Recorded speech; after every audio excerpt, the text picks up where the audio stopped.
Selamat pagi adik-adik. Loh, kamu siapa ya?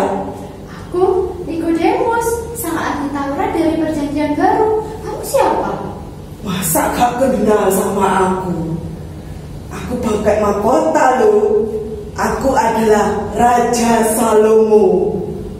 Oh, Raja Salomo yang di Perjanjian Lama itu ya? Iya, kita siap untuk memuji Tuhan. Kita harus bersyukur karena kita diberi kesempatan untuk menyembah Allah.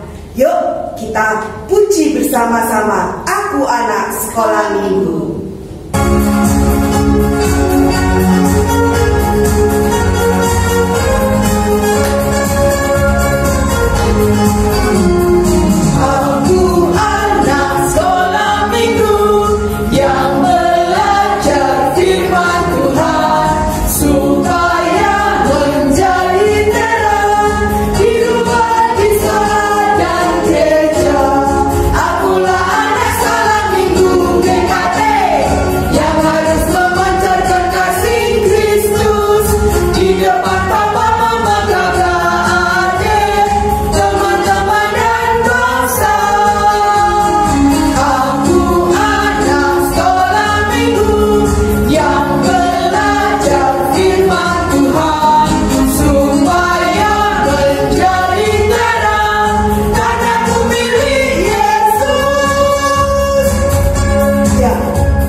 Ingat, sekalipun kita di rumah, tetapi Tuhan ingin kita menyembah Dia dengan sikap yang hormat. Ingat seperti zaman waktu Raja Salomo, dia telah membangun bait Allah. Karena itu kita semua anak-anak Tuhan, kita harus bersuka cita. Karena sampai hari ini kita masih diberi kesempatan untuk menyembah Tuhan. Ayo kita berdoa. Terima kasih Tuhan, karena pagi hari ini kami datang kepadamu. Kami menyembah Tuhan. Terima kasih Tuhan, karena Tuhan sungguh baik. Tuhan selalu menyatakan kemuliaan-Mu sejak Perjanjian Lama sampai dengan hari ini. Tuhan, tolong kami untuk sungguh-sungguh setia menjadi anak-anak Tuhan. Terima kasih Tuhan, ajar kami untuk menjadi anak Tuhan yang berkenan. Dan terimalah sembah pujian kami pada pagi hari ini.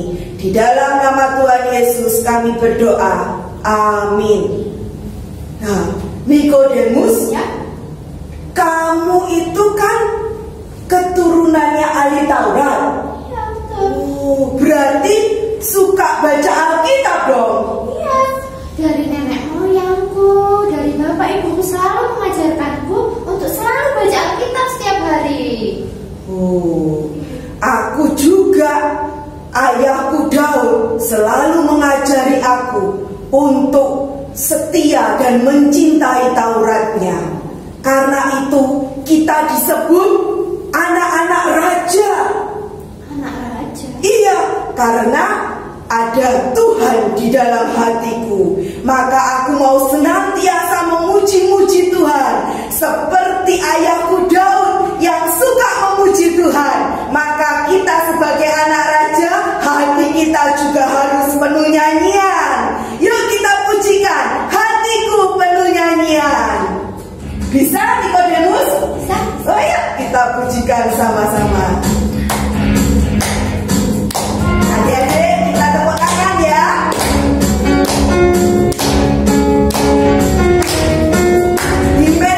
Sama aku anak raja. Hatiku penuh nyanyian, hatiku penuh nyanyian, hatiku bernyanyi untuk Raja segala raja.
Nah, Nikodemus, kalau kita disebut anak raja, kalau kita sudah percaya dan mengaku dengan mulut dan percaya di dalam hati bahwa Yesus sudah mati bagi saya dan sudah bangkit untuk menebus saya dari dosa-dosa, maka engkau, saya, dan adik-adik di rumah, kita adalah anak-anak raja. Berarti aku juga anak raja.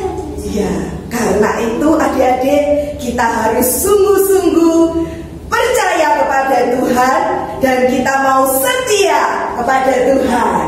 Yuk kita pujikan sekali lagi, hatiku penuh nyanyian, sambil kita siapkan untuk mendengar firman Tuhan.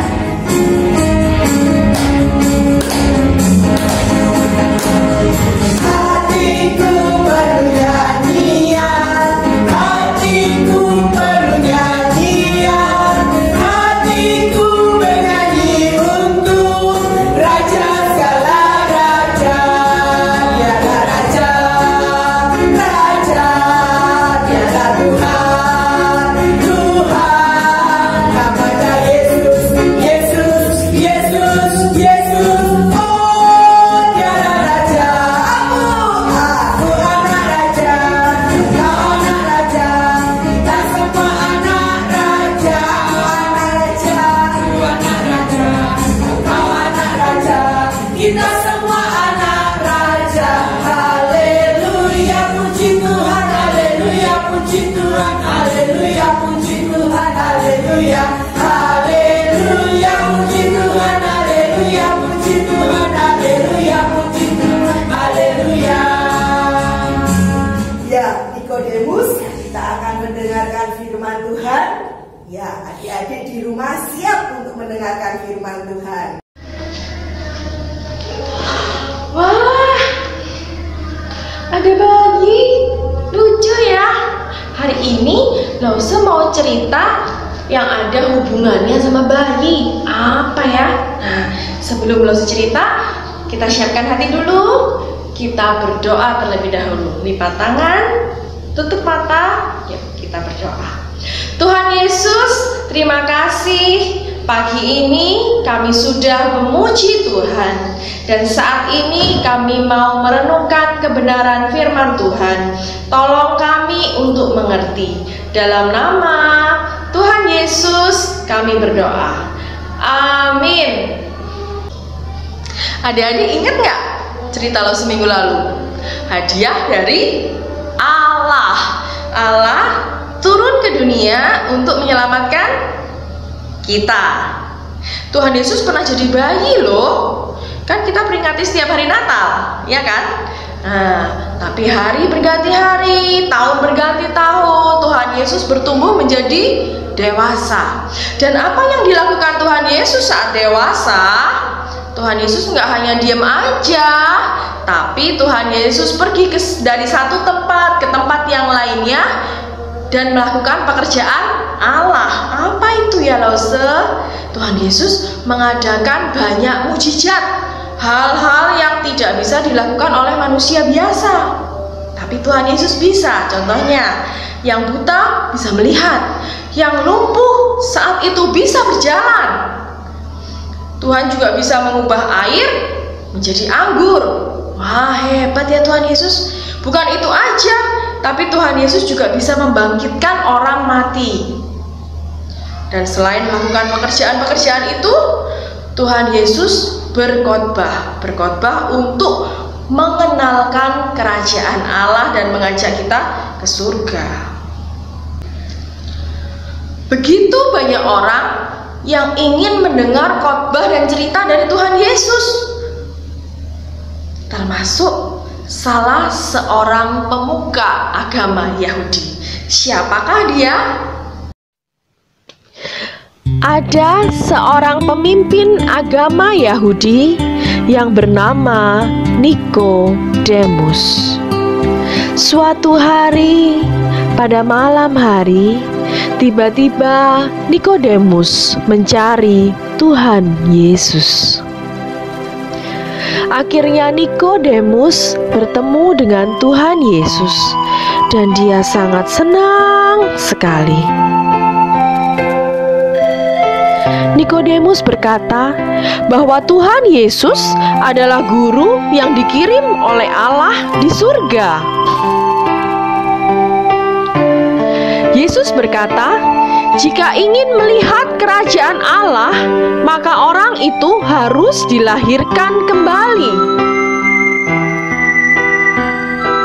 Nikodemus menjadi bingung karena tidak mungkin orang masuk ke perut ibunya dan dilahirkan lagi. Tapi Tuhan Yesus berkata, bukan kelahiran badan, tetapi kelahiran roh yang tidak kelihatan. Tuhan Yesus berkata bahwa setiap orang dapat dilahirkan dari roh. Yesus pun berkata, roh itu seperti angin yang tidak kelihatan, tetapi ada suaranya dan dapat dirasakan. Dulu kamu adalah bayi yang dilahirkan oleh ibu. Sekarang kamu punya roh yang baru dari Allah. Percayalah bahwa Tuhan turun dari surga lalu datang ke dunia dan menjadi bayi manusia. Percayalah bahwa Tuhan datang untuk menebus dosa, kemudian bangkit dan hidup kembali menjadi raja. Karena itu, setiap orang yang percaya kepada Tuhan harus dibaptis dan menerima Roh Kudus. Orang yang baru lahir dari roh itu akan disebut bayi baru atau orang baru dalam kerajaan surga. Tahu nggak kalian, kenapa kok Nikodemus itu memerlukan Yesus untuk menyelamatkannya? Karena Nikodemus berdosa, sama seperti kita. Kita juga perlu Tuhan Yesus untuk menyelamatkan kita karena kita berdosa. Adik-adik, seberapapun kerasnya kita berusaha, tapi kita tidak bisa mentaati Allah secara sempurna. Mengapa? Karena kita adalah manusia yang lemah dan berdosa, dan kita tidak bisa menolong diri kita sendiri. Kita butuh penolong, yaitu Tuhan Yesus. Bagaimana caranya? Kita harus percaya dengan sungguh-sungguh kepada Tuhan Yesus dan dilahirkan kembali. Nah, dilahirkan kembali itu apa ya, Lose? Ingat tadi cerita yang tadi tentang Nikodemus? Dilahirkan kembali adalah Tuhan, Roh Kudus itu memberikan kita hati yang baru untuk percaya kepada Yesus dengan sungguh-sungguh dan bertekad untuk taat kepada Allah. Ingat ya, jadi dilahirkan kembali adalah memiliki hati yang baru untuk percaya kepada Yesus dan bertekad untuk taat kepada Allah. Lose harap setelah ini adik-adik bisa menuliskan di selembar kertas apa itu dilahirkan kembali. Nah, setelah itu boleh kalian foto, kirim di grup masing-masing, dan jangan dibuang. Tapi kertas ini masukkan ke dalam Alkitab kalian supaya saat kalian baca Alkitab kalian ingat, oh, aku ini harus dilahirkan kembali. Nah, saatnya kita akan membaca sebuah ayat. Kamu harus dilahirkan kembali. Ikuti Lose ya. Kamu harus dilahirkan kembali. Sekali lagi, kamu harus dilahirkan kembali karena Yesus datang untuk menyelamatkan kamu. Kamu harus dilahirkan kembali. Bisa sama-sama ikuti Lose? 1, 2, 3. Kamu harus dilahirkan kembali. Kamu harus dilahirkan kembali karena Yesus datang untuk menyelamatkan kamu harus dilahirkan kembali. Nah, sekarang mari kita berdoa. Lipat tangannya, tutup mata. Mari kita Tuhan Yesus, terima kasih untuk firman-Mu yang mengajarkan kepada kami tentang kelahiran baru. Walaupun kami masih kecil Tuhan, dan kami belum terlalu memahami bagaimana lahir baru itu, tapi kami mau Tuhan, untuk Tuhan mengganti hati kami menjadi hati yang baru, hati yang percaya kepada Tuhan Yesus secara sungguh-sungguh, dan kami juga mau bertekad untuk taat kepada Tuhan, taat kepada wakil Tuhan di dunia, yaitu orang tua kami, taat kepada wakil Tuhan yang ada di sekolah, yaitu guru kami, dan kami mau melakukannya dengan baik karena kami mau menyenangkan hati Tuhan. Terima kasih Tuhan, di dalam nama Tuhan Yesus kami berdoa. Amin. Ya adik-adik, kita sudah mendengarkan firman Tuhan ya. Nah, sekarang ada kuis untuk adik-adik kelas kecil ya. Untuk kuis yang pertama, siapakah aku dalam cerita Alkitab yang barusan kalian dengarkan? Sudah? Kemudian yang kedua, siapakah yang dapat menyelamatkan kita dari dosa-dosa kita? Nah, sudah ketemu jawabannya? Nah, kalau sudah ketemu, adik-adik bisa minta tolong mama sama papa untuk merekam videonya lalu dikirim di grup WA kelas masing-masing. Oke?